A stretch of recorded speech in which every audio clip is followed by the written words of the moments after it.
Today marks a grim milestone as Russia's full-scale invasion of Ukraine has officially reached the 4-year mark. Back on February 24th, 2022, Russia launched an unprovoked attack on Ukraine.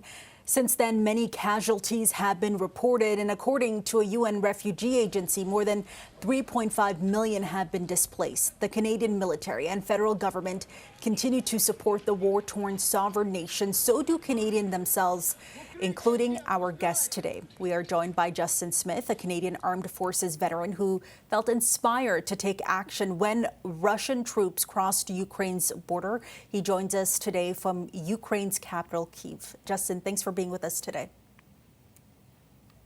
Thanks so much for having me here today, Faiza. I want to start by asking you, what inspired and prompted you to move to Ukraine? When I released from the Canadian Armed Forces in 2014, it was a very human decision for me. You feel that sense of responsibility. So when Russia started the invasion, I saw that people needed help and knew that I had the skills to do so. Really nothing more than that. Yeah, you say you realized that people needed help there. What sort of help, and does that include anything on the front lines? Absolutely. I was present during some very intense periods along the front line. I first came here and served under Ukrainian command and fought in some of the most contested areas, also witnessing some wonderful liberations. And how would you say that Ukraine changed these last 4 years? By the way, as you're speaking, we're seeing video that you provided in Ukraine here. So how has the country changed these last 4 years, the country itself, the people? And do you think that there's still that hope there that that war will end soon? I'd say the hope is unwavering, absolutely.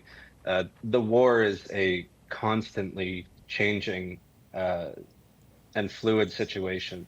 What started as conventional warfare has quickly evolved into something that redefines warfare for the next generation.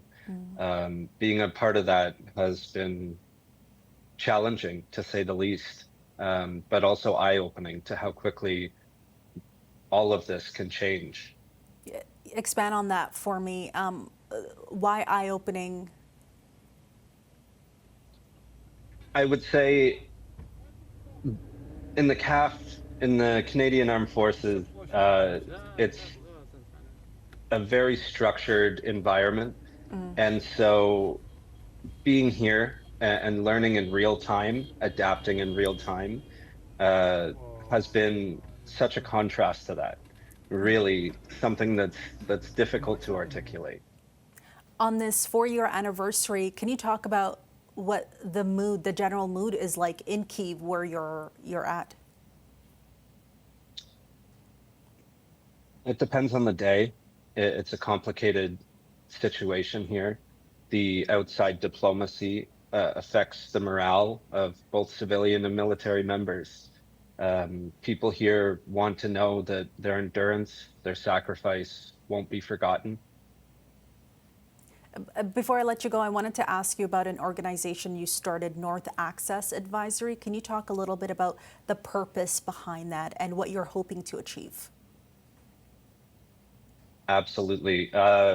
When I first arrived in Ukraine, serving under Ukrainian command, it became more and more evident that it's such a messy situation here. So many people want to help. So many organizations want to help.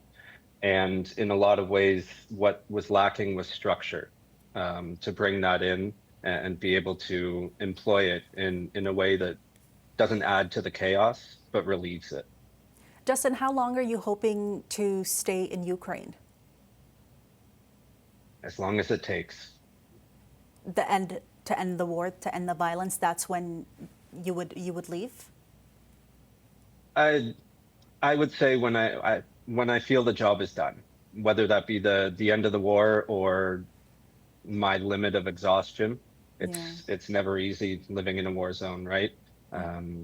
But at the same time, the job isn't finished.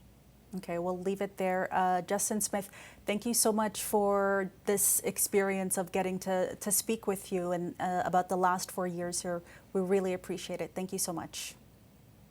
Thank you, Faiza.